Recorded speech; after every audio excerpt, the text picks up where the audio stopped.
What's going on, folks? Ted from Nerd Immersion here, and I want to talk to you about an awesome new product that just launched today called RPG Stories, which is a 3D world building and virtual tabletop. Now, I know you may have some reservations whenever somebody brings up a new concept for a virtual tabletop, but one of the coolest things I can tell you about this particular virtual tabletop is it's basically done and designed and ready to launch. The reason that it's on Kickstarter is to further improve things and add more to it.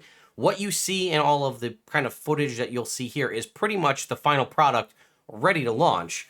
It's just they're looking to improve and iterate and allow the community to get involved in seeing what kind of things they want to see and adding so much more to it.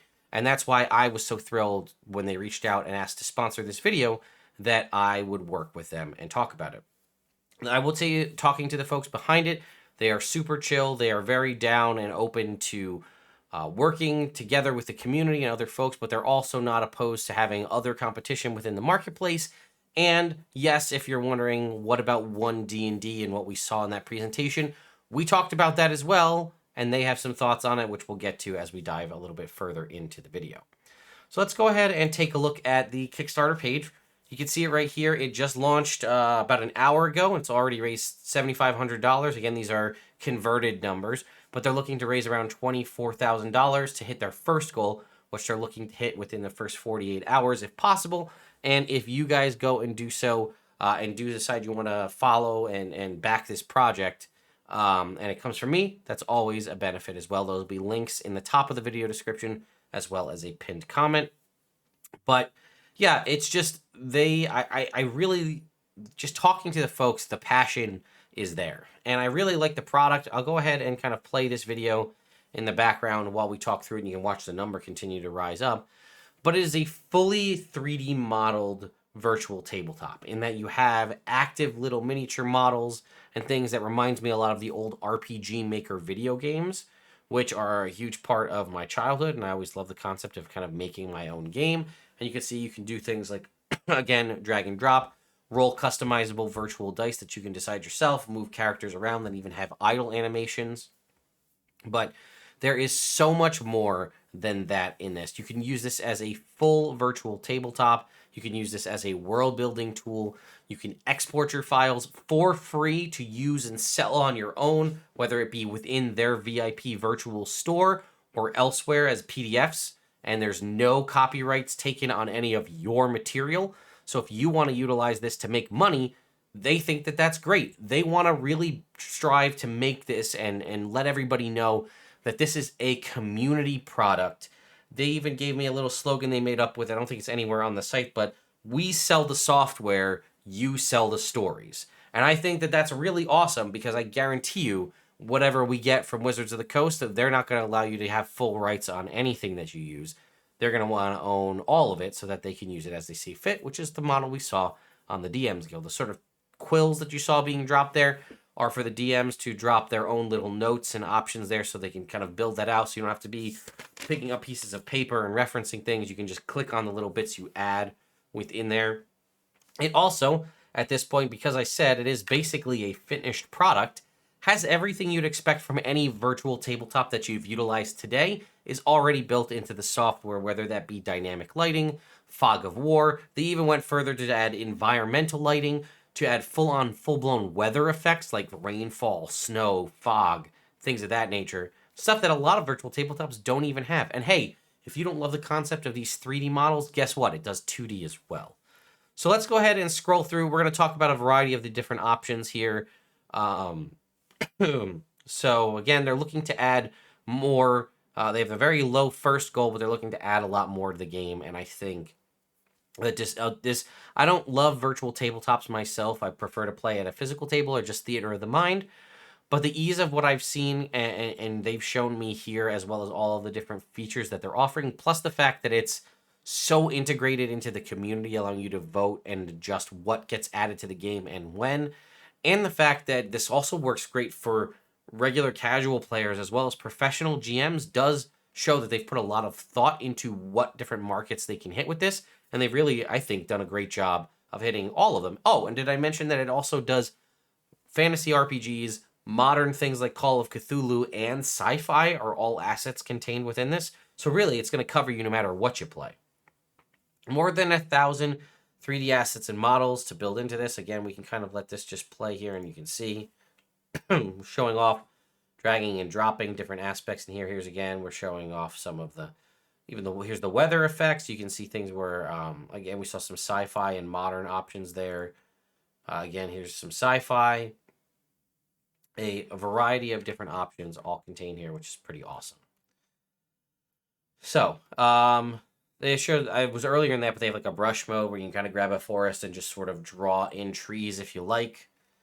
It says, for RPG Stories, we'll have a full desert-like package, but in the future we might sell a few specific desert model packages with specific art styles and things of that nature, but you, again, get to vote and decide what that kind of stuff is going to be. They do have a world-building tool, as I said, where you can store your GM notes, your journal, export maps and different things within, they call it quests, are basically your files, right? You get a chance to compose your quests in the software. You can literally keep your notes in every place of the excuse me, the 3D scene, keep track of your story while playing without using any third-party notepad.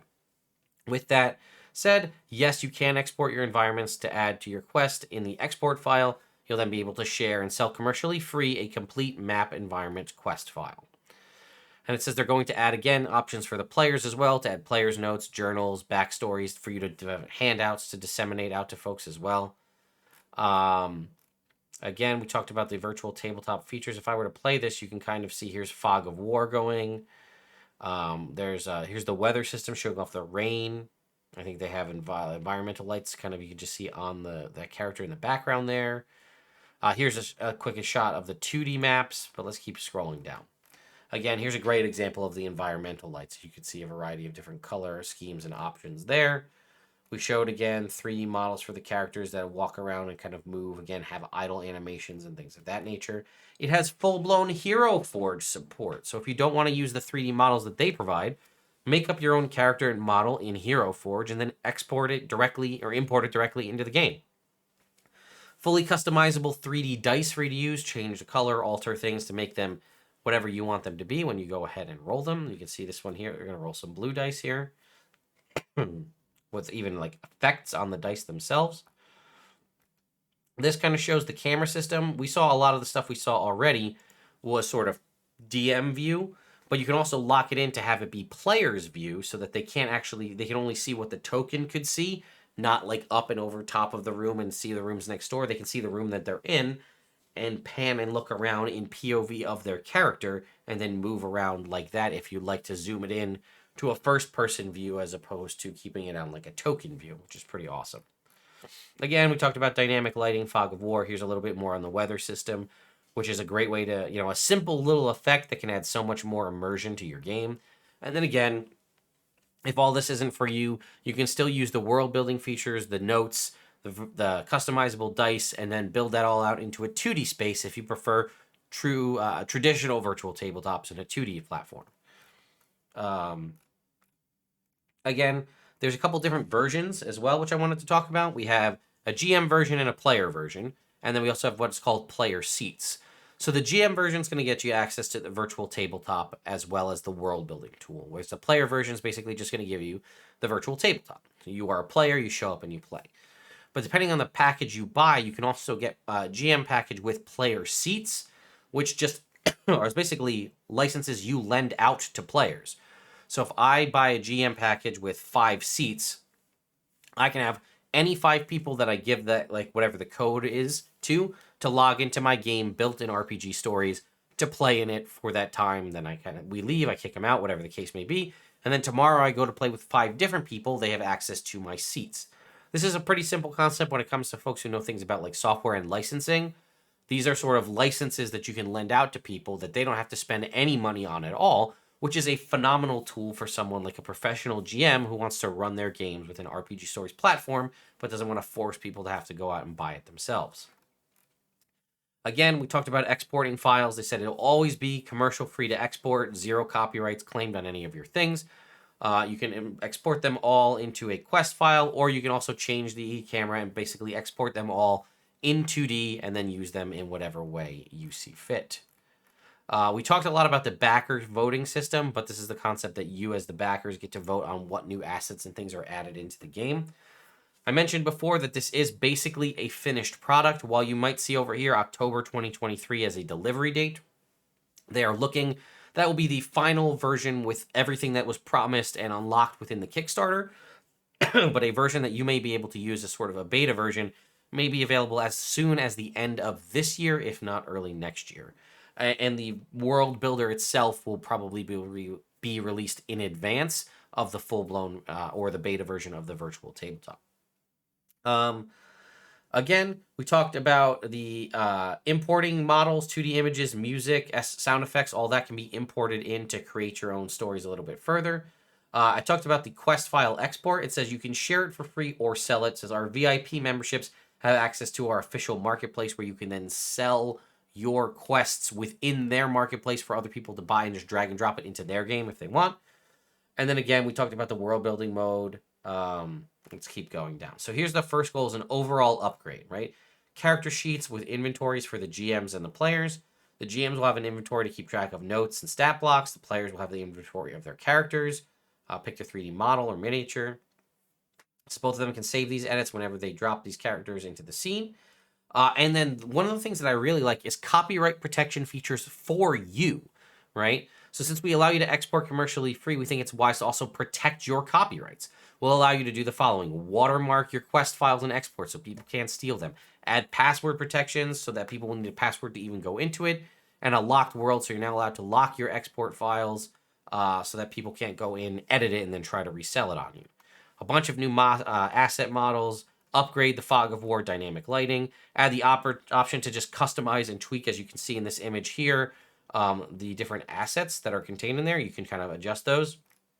Export videos if you wanted to use RPG stories to sort of make, whether it be like red versus blue style videos of your characters or things of that. You can basically export out cinematic versions of videos with effects and things. Add in, it says our story, you the storyteller are able in play mode to use visual effects, play sound effects, and music. You might even allow your players to use these tools as well. This is a huge one here for me, time initiative tracker. If you have players that are taking too long to announce their next action, we've got your back. You can set a timer and then make them feel the pressure. In addition, we will implement a first initiative tracker for the most famous medieval fantasy TTRPG. We all know what that is. But yeah, you can basically see this. You write time left, and there's a countdown here, and then it basically will move on so that you can force people if they're taking too long. Stretch goal number 2 is going to be adding other rule sets and things, as well as new models to the game. And then implementation of amazing content. It says from beloved content creators. Nord Games is one that they're saying they're going to start implementing Nord Games files, which is a ton of stuff, into the game itself. Again, a few more stretch goals planned for the future. One, before we dive into what the cost is, let's go ahead and scroll up and see how much they've raised while we've just been sitting here. I don't know why my mouse is giving me a hard time here. So already, we've almost added over $1,000 just while I've been talking. So lastly, let's just see what it's going to cost you, right? $12 for a player license, right? You get one player license. This belongs to that player who's installed it on their current Mac or PC. You may vote in Discord polls and what we should create next. Player seat. You get one player seat version, which is also cool. So you can have, you may vote in our Discord polls. You need a GM version in order to use this. So like if you're a GM and you want to buy a player seat, an individual player seat is $14, but there are package deals. For $35, you get the Game Master version. This is one Game Master license, which includes the virtual tabletop and the world building tool, and you can add as many player seats as you like. You get access to the beta, vote in the Discord, and remember, a player's version will belong to the player. The player seat belongs to you. The party package, which is $58, which I think is probably one of the best deal, is this is again for a group looking to play a GM version and 4 player versions. That's individual for if you have a specific party you always play with. But then the $82 version is what I would call, probably what I would end up getting, is the Pro GM Party Package.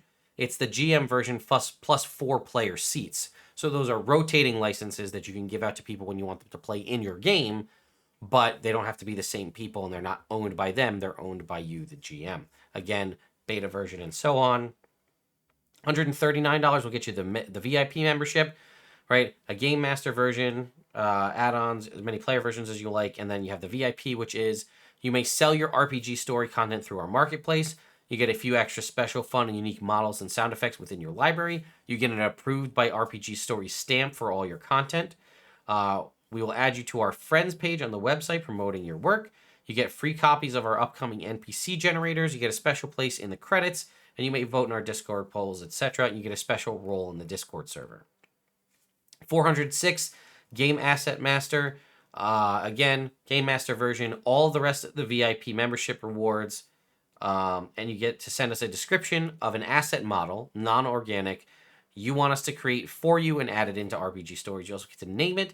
Keep in mind the item could have your brand's name on it if you want. So you could have Nerd Immersions, whatever, in the game, which I may end up having to do. Or the Game Master model here, $869. Again, most of what we already talked about. You send us a description of an asset model. You send us a description of a character or monster as well that you want to add into RPG Stories. So before we add an asset, this is an asset and a character or a monster. For the crazy $2,000 version, the storyteller, pretty much everything we talked about, but you get a 50% discount on all products we will have in our marketplace for life. And then 0 fees when you sell through our marketplace for life, which is nuts. 10 out of 10 left for those to still go. And then the God, which is almost $4,000. Everything we just talked about. You get to send us a description of 10 asset models to add into the game. 2 characters or 2 monsters, and then again, 0 fees. So, like I said, I mentioned before that I would talk about D&D 1. They had said that, yeah, they said as someone who works in video games and has built these kind of stuff, I know this stuff, what was shown in the trailer, or lack of shown in the trailer from 1 D&D, that apparently there's some worrisome things that what hasn't been shown, so, or how things were presented, and the fact that you're not going to be able to own any of the content you likely make in there. It'll likely either be all owned by Wizards of the Coast, or you'll have to pay arm and a leg to just be able to get access to different things to be able to even create stuff in and of itself. Whereas this is a community designed platform where you and I can create stuff together. We can iterate on it, talk in a Discord. I can share it to you for free.